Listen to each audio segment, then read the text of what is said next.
Season 6 of Franchise Canada Chats is brought to you by the Franchise Growth Lab. When we fail to scale, we limit our ability to leave a mark. Franchises in this country don't have a startup problem, they have a scale-up problem. We can count on one hand how many founders and franchise systems have achieved the 100-unit mark in the last 10 years. At Franchise Growth Lab, we know the right way to scale, and seeing your brand make a bigger impact is what ignites us. Check us out on LinkedIn or go to franchisegrowthlab.com and sign up to receive a free copy of the 10 Habits of Best-in-Class Franchisors. On today's episode of Franchise Canada Chats, we had a chance to sit down with Craig Yusta, co-founder and CEO of Local Handyman Group.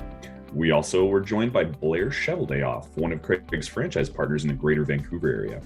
So Travis, I've known Craig both professionally and personally for quite a few years, and I know he's a strong leader and not a bad guy.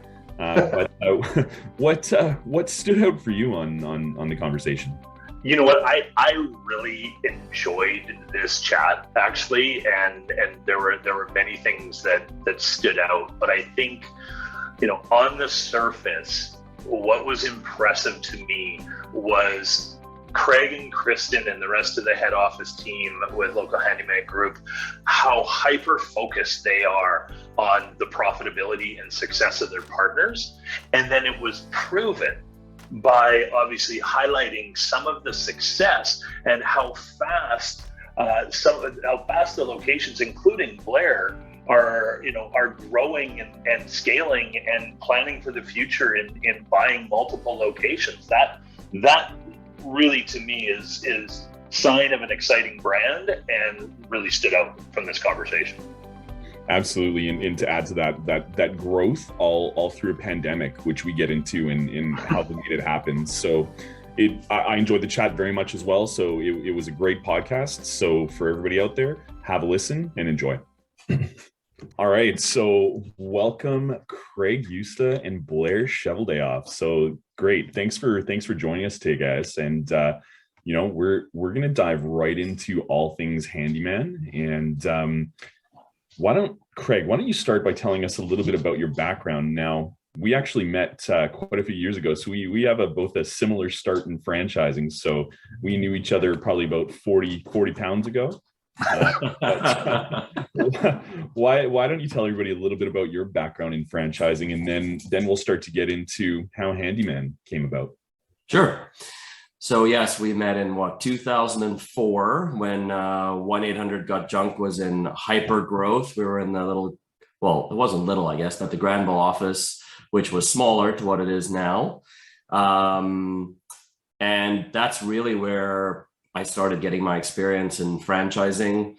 We all felt that we got an MBA at 1-800-GOT-JUNK from being exposed to all parts of the business, which was awesome. Funny story, we were growing so fast that at one point I was director of corporate operations and another person was sitting next to me, and her and I gave up our desks, and two people sat at each of our desks. We took our desks, were round tables in the coat closet in between the kitchen and the washroom. And I was in the closet for 4 months. And that is when you look at a hyper growth in a business and trying to, be a leader and not have people come in that don't know about it and get put into a coat closet. So it was quite the experience, but we learned about team and how to do things. And our exposure, like I said, to systems and marketing was fantastic. So I was there for a decade. I also helped launch, I was managing director for Wow One Day Painting, so one of O2E's emerging brands. And that really, thanks to Brian Scudamore, gave me a true holistic view of how do you go from one location with limited systems and integrating all of that into the business. Fast forward a couple of years, I think a lot of brands start with a personal need. I was commuting into Vancouver from White Rock. Kristen, my wife, was looking for a handyman, did the typical, reached out to 10, didn't hear from 8. One was too scary to have in the house, and the other guy was booked out for 3 weeks. And it was that moment of if we have this need, someone else has the need. And so my wife and I jumped in with both feet. We had it's not cheap living in the Vancouver area. We had a mortgage. We both had good jobs. We quit our jobs. At the time, looking back now, I'm like, what the hell were we thinking? But we believed in what we were doing. And Kristen started our first location. I said, let's just run it like a franchise. White Rock, South Surrey, 125,000 people in population. She knocked it out of the park, knew nothing about home services or construction. And as soon as I saw the success that she could have by being a great communicator, organized, and could lead, and hired the right handyman, I called up a lawyer friend of mine and said, we need to do our FDD and we need to take this across Canada to everyone. And at that point, people started reaching out and they said, well, 604 handyman in the Lower Mainland, how does that translate to Regina, Saskatchewan? And we had a light bulb come on, and it was the Local Handyman Group was born, baptism by fire. And we went out and bought about 180 URLs, every area code handyman.com.ca, and said, okay, we're going to have this local vibe and feel for a brand with a national backing. And from there, we have grown our business. We have brought on the right franchise partners. We have not caved to someone having a big checkbook and saying, I want an area. It is, are we truly aligned on goals and morals and ethics in personal and in business? And we feel that we have grown a business in that way where, you know, I always speak about the superpower of franchising. Franchisors can say whatever they like, but the superpower truly is the group of franchise partners. And if it's the right group, I feel you cannot be anything but successful. So a little bit of background on the business and myself. Yeah, so actually, sorry, Patrick, go ahead. I was going to say, it's been awesome. You've come a long way since the early days of being in the coat room at 1-800-GOT-JUNK. And just on a side note, we learned very quickly not to leave any loose change in our coats back then. Well, I needed lunch money. Exactly. Yeah, you know what's interesting about that is I just spoke over Patrick, and we give a whole lesson before we start recording this podcast about not speaking over people. So I apologize for that. But what I heard there, Craig, a couple things for the people listening and the people, you know, sort of interested in jumping in, you know, to potentially a franchise business.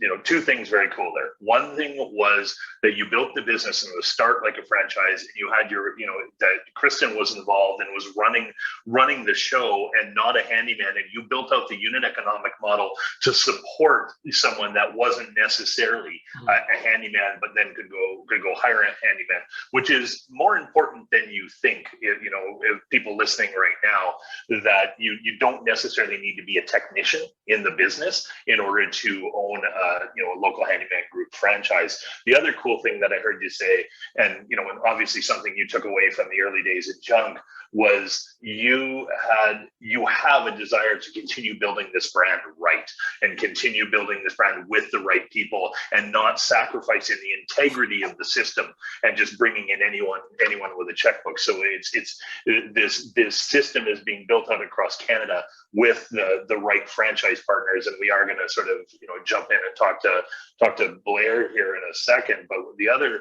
I guess the last thing I found interesting is you and Patrick met 40 pounds ago, and since we've met, I've probably gained 40 pounds. So there's something between you and Wade for sure.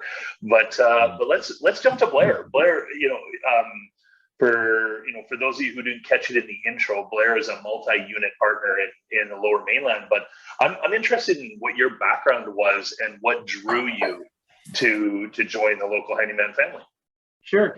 I was looking at in 2020. I was looking at getting into the handyman business myself. I have a background. I've done about 20 years off and on with renovations.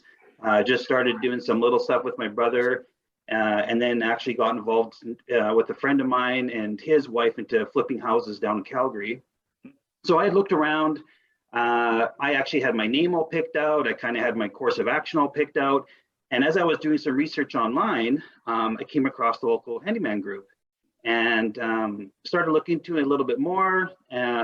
For some reason, I still don't know today what it was, but I decided to make a phone call, had a conversation with Craig. We kind of hit it off right off the get-go. And, he told me about the Handyman Group and said, think about it, see what you want to do. I'll leave it up to you. So I gave it a few days and decided to pull the trigger and go ahead and ask myself, the big thing with a franchise is you have a lot of the backing, and you also have, you get to fast forward yourself about probably 6 months to a year. If anybody has built a business off the ground level, you know what it's like. It's hard work. It's a lot of dedication. You got to build your website, build your clientele base. And the nice thing about that, it was already there. And, I literally came right out of the gate. I was working within probably a month to 2 months being in. I was already hiring guys to help out. Yeah. Well, after 1 month. Yeah. After 1 month. So really, I mean, what in the end, the decision to not start it on your own and maybe join the local handyman family, you started understanding that joining a strong franchise system, or a franchise system with strong support, was really that launch pad, I think I heard you say, right? Exactly. Right. And just get you to where you wanted to go quicker. That's right. Exactly. And yeah, it was kind of a no-brainer once I looked into it and thought about, all the steps it takes to get a business going. And of course, you've got that diversity of the brand, and the brand is growing, the brand is recognized. And I remember pulling up to the gas station, I think it was probably my third week into it. And I had a gentleman come up and ask me right away, like, your brand looks great. You must be a franchise. And I said, yes, we are. And right away, you wanted a card, you wanted information, because he knew that, we were going to be around for years to come. Yeah, that's interesting. There's a level of accountability when someone understands that it's a franchise system. They know that there's that extra layer of accountability, especially in a fragmented world, I can imagine, like handyman and like the home services industry for sure. Okay, I guess quick follow up. So you started when? When did you join? So I came on board in November 2020. So I started off with New Westminster and Burnaby in the Lower Mainland. And like I said, it transpired pretty quick. Within a few months, I already had 3 guys working for me. And I realized there was Richmond was still kind of floating out there. So I approached Craig about taking Richmond. He's like, absolutely, we'll get you on board with that.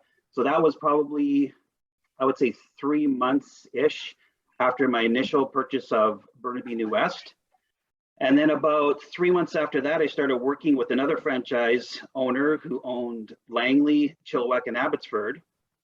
And after working with that franchise partner for a few months, realized they kind of were thinking about moving on. So I stepped in and said, hey, if you'd like, I would love to take it over. So she said, okay. And now we fast forward to, 15 months in, and I now have 6 territories, 4 vans, and 7 employees.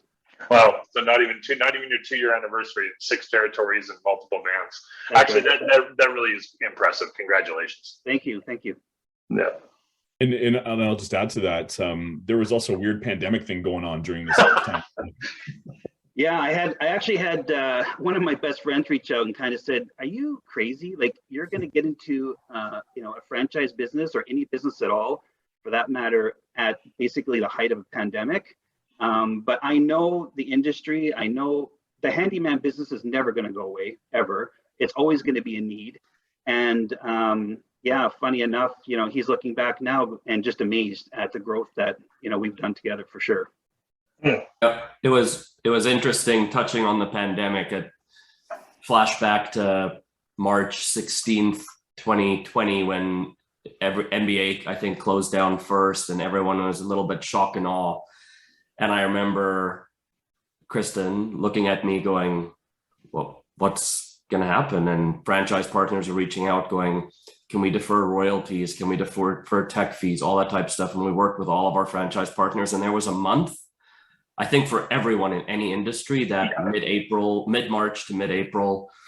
And I remember Kristen looking at me and she's like, okay, well, what if this doesn't work? And I joked and I said, well, I'll go get a truck and 2 lawnmowers and we will mow lawns and we will pay our pay our bills until this thing pulls out again. And then middle of April 2020, we got classified as an essential service.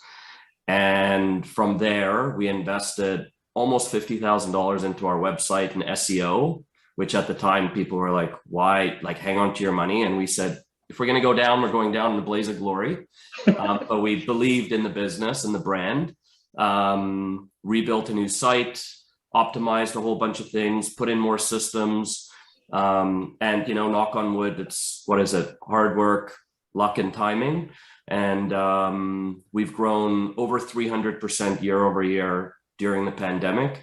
So we, one, feel blessed, and two, know that the hard work of the franchisor and all the franchise partners together, that cohesive team, is what made us stick together. And we did not lose one franchise partner. If anything, we scaled significantly on a people, van, and revenue size. And so, yeah, lots of good fortune there, but there was a lot of hard work. Craig, you grew from what to what during, essentially your growth has come through the pandemic. So how many locations sort of just March of 2020 to how many territories now, give or take? We went from 12 to 30. Wow. Yeah. Okay. And that's awesome. And, Travis touched on it earlier that the growth in the partners, they're not all coming from sort of this handyman background. We've had a chance to obviously meet Blair in a few other partners. And, one of the things that I took away, it's a really diverse group as far as backgrounds and experience.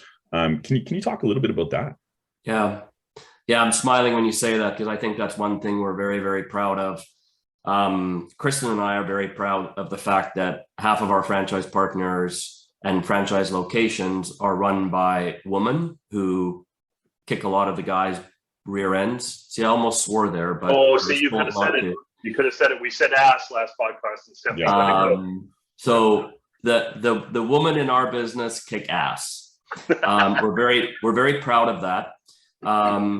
Second to that, we have a diverse group of people who can swing a hammer, and people who have told me my wife will not allow me to swing a hammer because it'll probably fly through the window. And so the beauty there is finding that blend of people that come in and just, one, connect with the brand, two, understand their systems to either support them while they're in their van, or support them getting out of their van, or support them managing someone who's in a van. So there's multiple levels as to how the business can be run. So there's a diversity level there. And then I think one of the things that I'm really, really proud of, we immigrated to Canada in 1988 from South Africa. My dad had to deliver pizzas for a year until he got his degrees recognized. Super proud guy, driving around, wrong side of the road, middle of winter in Edmonton. And one day, if I write a book, it'll be what the pizza man taught me.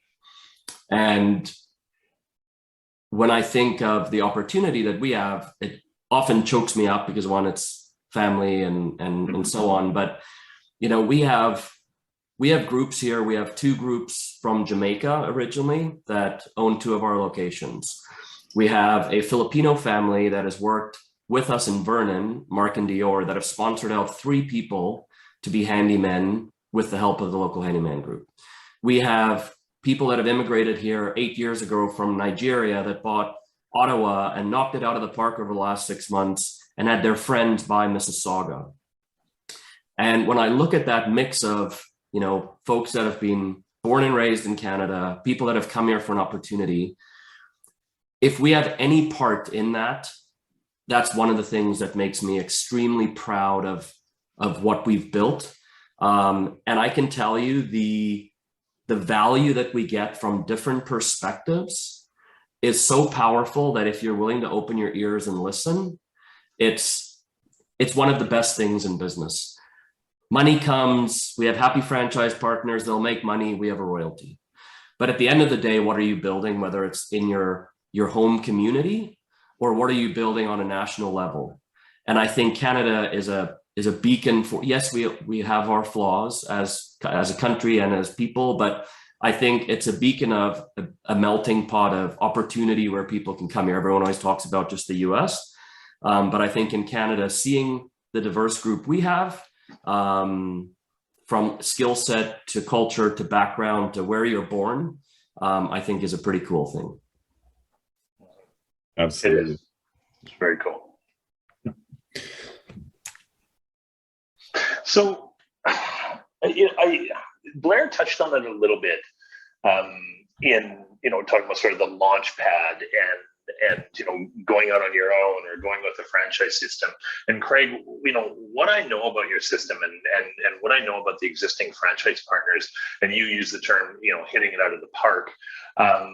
You have a lot of locations that are flying right now, and that doesn't happen without a franchise system, without the proper systems and support in place.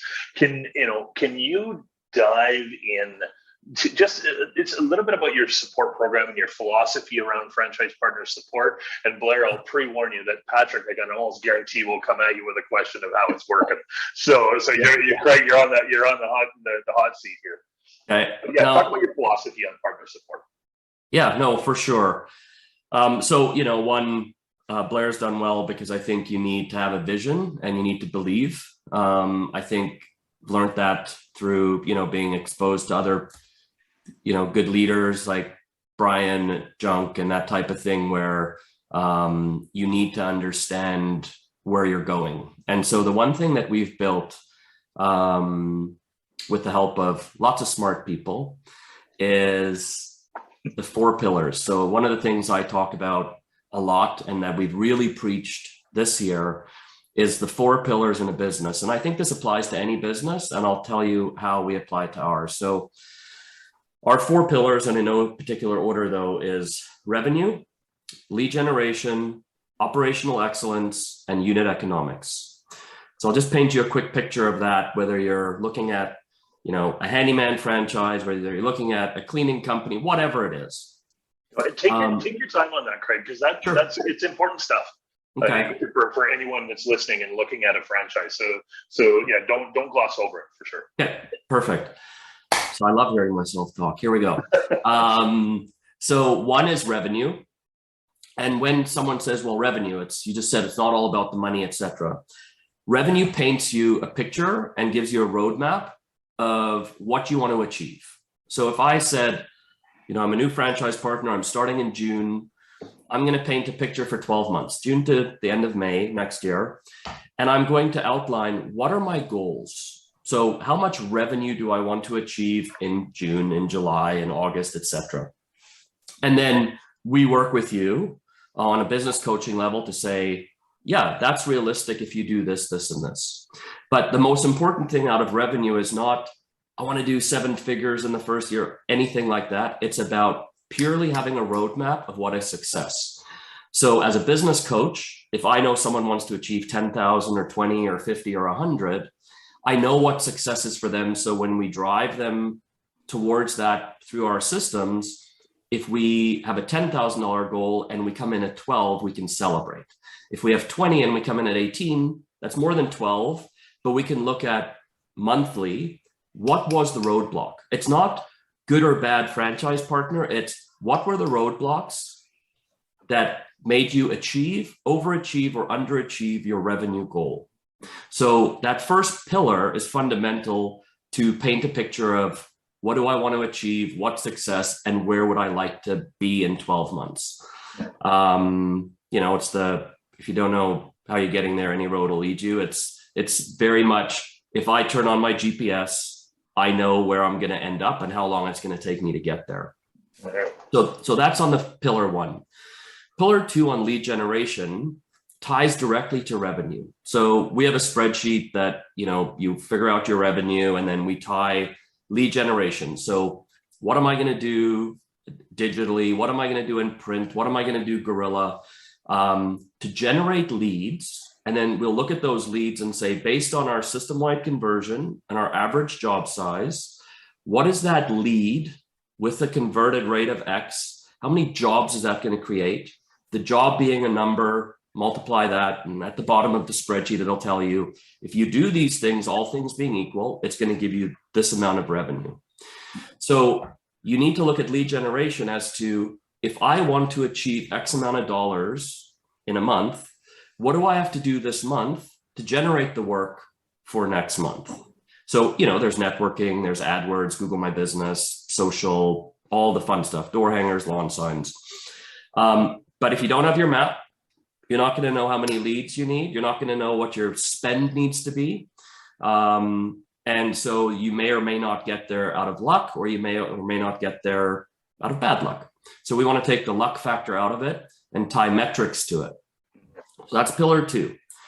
Pillar 3, on an operational excellence side, most people think operational excellence is just, having great systems, wowing the customer, etc. But we like to be real, and we like to say, well, if you want to do X amount of revenue, how many people does that take? So you've got your map. Where do I want to get to? So in this month, if I know in 2 months I need another van and another person, you need to start recruiting now, because when you recruit, when you need that person, it's too late, and you're going to leave money on the table, and you're not going to go back to achieving your pillar 1 revenue because you don't have the manpower to do it. Now, operational excellence is also pre-job checklist, post-job, all that type of stuff.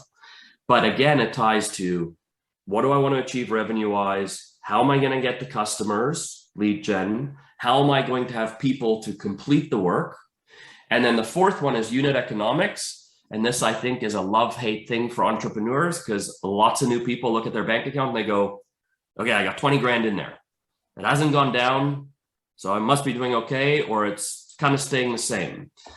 Well, you need to look at your business and go and truly understand the metrics in the business. So we look at a high level. It's a little bit in the weeds, but it's not, you're not running P&Ls and balance sheets out of QuickBooks. It's a spreadsheet that says, if I do X amount of revenue, this is what my labor cost me. This is what my fuel cost me. This is what my royalties cost me. Here's my cost of goods, then my fixed. And at the end of the day, all the effort I'm putting into my business, what is it netting me at the bottom? So we use that tool with new franchise partners to determine their break even. Some people buy a van cash, some have a payment. Some have a BDC loan, some don't. Some self-fund, etc. So people have different levels of break even. And when we paint that picture for them to say, and our break even is extremely low. We don't force you into a commercial lease. We've been very open to different vehicles because of the whole microchip shortage and lead time on vehicles and the cost of certain vehicles. So we want to use a common sense approach with our franchise partners to say, okay, if this isn't available or it's $20,000 more than it was before, let's work with this vehicle, because we want the unit economics in the business to work. I've always thought, and this is probably counterintuitive to most other franchisors, where most franchisors, because of royalty, will just push top line revenue. I can tell you for myself, someone might say I'm crazy. I can tell you for myself, I'm more concerned with our franchise partners' profitability and success, because in the long term, the long play, it'll work out. One of our locations had a $28,000 job. They were asking me, there were some red flags on the customer, and they were quite shocked when I said, run, do not do this job. I'd happily take my royalty out of it, but why would we want to put our franchise partners in a spot where they would halfway through that job think, God, what would I do to get out of this, right? Or I'm losing money. Yeah, or I'm losing money. Yeah. So that really is fundamental to all of our franchises being successful, is the 4 pillars: revenue, lead gen, operational excellence, and unit economics. And I think if you take that, you can apply that to any home services business. If you take that philosophy and the systems you have, it works. And we're big believers in it. We preach it all the time. We have spreadsheets we can share with our franchise partners and business coaching, so that it's not just here's your franchise, we'll see ya, we'll chat maybe on a weekly or system-wide call once a month. We really get involved in everyone's businesses so that they truly understand it and know what they're getting into. and also know where they're going every month.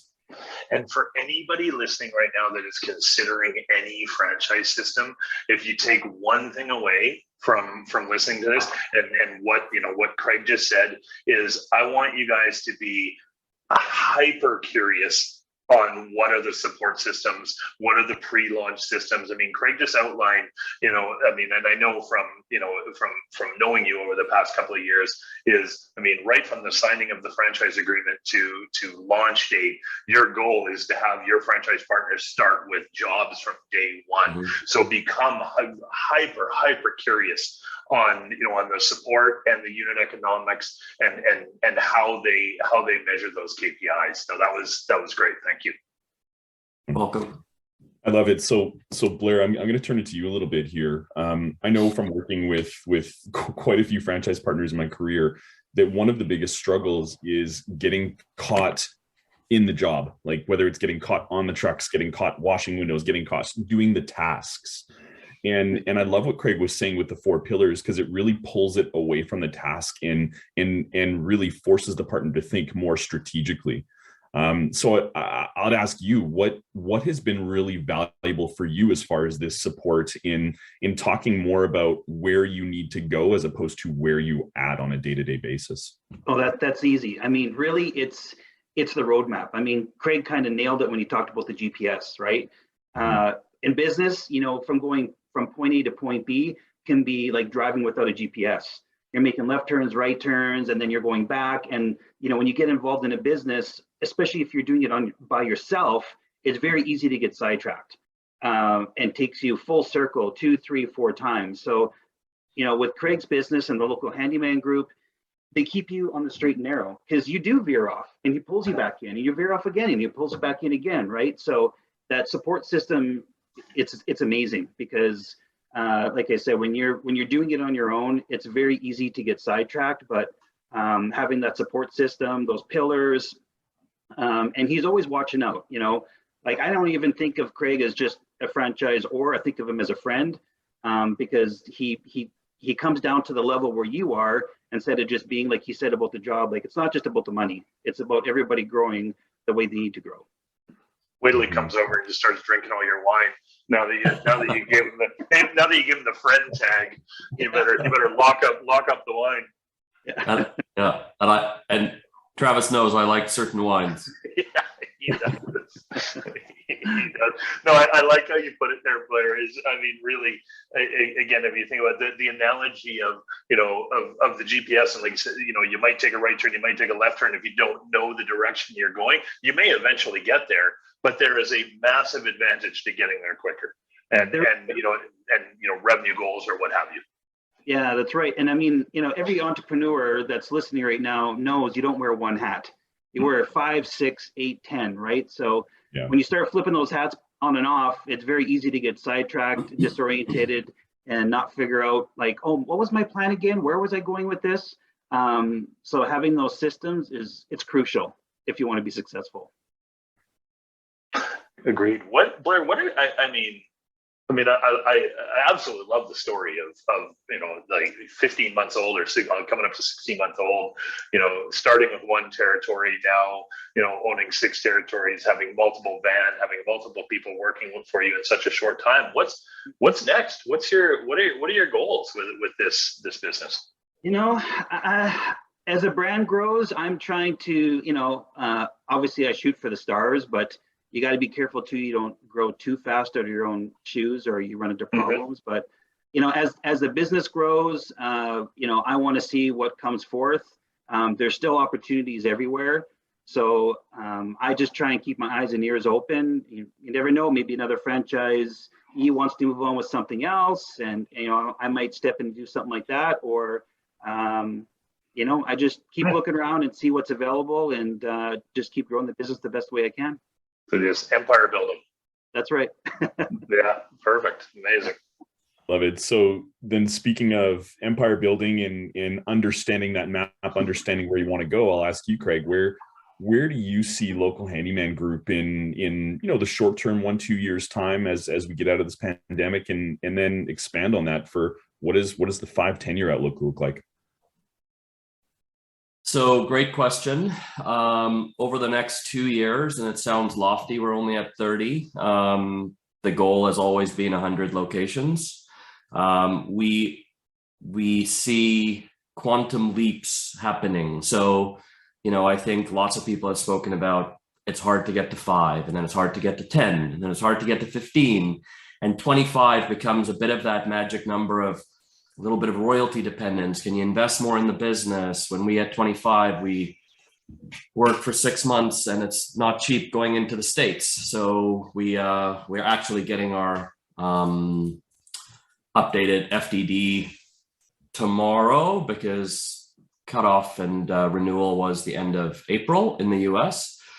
So we see tremendous opportunity in the Ontario market, 30 to 40 units there. We see an opportunity in the Maritimes, looking at potentially a area developer deal. I think would work there. We are starting to get good traction. We just started marketing a few months ago in the US. So we're talking to a candidate in Miami, candidate in Tampa. We may or may not have a Canadian candidate poking around Seattle, Bellevue, as Blair is smirking. And we actually have another Canadian franchise location looking at Vegas. And so when we look at that, I think, once you have a van in a market, especially Mississauga, who's launching soon, that entire area, that kind of golden horseshoe around the lake, really accelerates expansion. So for us, it's that 100 unit mark. I do think once we hit 50, it'll go even faster. And I think with the amount of territories available in the US, with the US and Canada markets, it is certainly not unreasonable. So we've always had that belief. It's not if, it is going to happen. And we are really, really pumped. And the big thing for me on expansion is not about, we have 100 locations, or, we're making more money. We're already seeing the property management market, realtors, national accounts. There is so much value to our franchise partners when we have more footprint, because we can serve those customers, and new franchise partners have instant customers. And that's really why we're doing it. And so the long play is certainly to grow the brand and add more people for support, and go visit them. We just bought a new RV, and we're this year and next year going to spend a lot of time on the road visiting all of our locations. And that's part of the fun. Yeah, I'll be so disappointed if you don't wrap that rig, that rig yours. Hey, you know what? Something Craig said there that is, again, for people listening, that is ultra important, and you might have missed it, was Craig talked about, current franchise partners, and, Blair's an example of this, current franchise partners buying up additional locations and buying up additional territories. When you're searching for your franchise system, or if you're looking at Handyman, something that is incredibly important, it's a good sign, validating the opportunity when you see existing franchise partners growing and looking at expanding, even into the, new markets like the United States. I mean, that's a big leap to go from, Burnaby to the United States, and the support systems are there, and the growth is there when you see multi-unit partners in a brand. And then something you just glossed over quickly, Craig, that I want you to expand on a little bit is, you talked about the importance of building out that larger brand and building out a national brand, and what it means to franchise partners and what the benefits for franchise partners. And you just touched on national accounts. And can you expand on that, and what does that mean? What does a national account mean? Sure. No, that's great. So funny enough, so we are not a building maintenance or a property management company. We work with a lot of property managers, and the reason for that, and this is what I love about the handyman business, is we are a pressure relief valve. So we work at a ton of Aritzia clothing stores. They have a property manager, but we'll work directly with them, because sometimes property managers, their techs are busy, or there's a location in Calgary and there's a location in Medicine Hat. Well, sending a tech for that amount of a drive in Alberta, we can say, well, we have a location there. And so there's value in working with these property managers where we add value to them, and they obviously add value because it's great revenue. We are also seeing US companies. We do a system-wide call every 2 weeks where everyone can jump on, and we do a big Zoom call and say hi to everyone and new faces and what's working, what isn't, how do we adjust roadblocks or challenges and opportunities. And during that call, I got a message, and we had our Regina and Saskatoon locations on, and it was a property manager in the States that said, hey, is there any way you guys could service Regina and Saskatoon? And I said, we have a location in each. Great. We have 7 locations here, 7 locations here. And boom, it was an intro, and there's work for our franchise partners. So that part where larger companies go, oh, okay, these guys understand what an SLA is, or do not exceed, or they'll properly invoice us with photos, and you're not, because all they want is not to get harassed by their customers. And if we can take that away, they're happy, their customers are happy. And we're that extra arrow in the quiver. And it's not, hey, we're going to bid on $100,000 building maintenance contract. And I mean, Blair knows, it's like, hey, we need some fencing repaired, and it's $1,500. Boom, in and out, done, you're good. They go, oh, we can approve up to $5,000, and you can just come in and do it while our other guys are busy. And I think that's the value, and why we're really pushing, not just to sell a franchise and put money in the bank, it's to increase footprint so that we can say, well, now we can service everything in Western Canada. We can service everything, holding up air quotes for those that are listening versus watching, is, we can service everything in Ontario. Or we're in the Seattle Bellevue area, and we can handle all of that from, exit 130 to exit 200. So I think that's really the value in these national and regional accounts. And sorry, not to brand on too much about this, but the other value there is on the commercial side as well is it's a higher barrier to entry. So we will sometimes deal with the Craigslist handyman when it's for Mrs. Smith, B2C. But when you're dealing with a property manager, a realtor, interior designer, people will ask, I'd like a clearance letter, WCB or WSIB, workers' compensation, and your liability insurance. And a lot of our competitors do not have that. That does not make them bad people. They just don't have it in their business. We require coverage on all of our locations. And that is where there's fewer people competing to get that work with a property manager or a realtor, etc.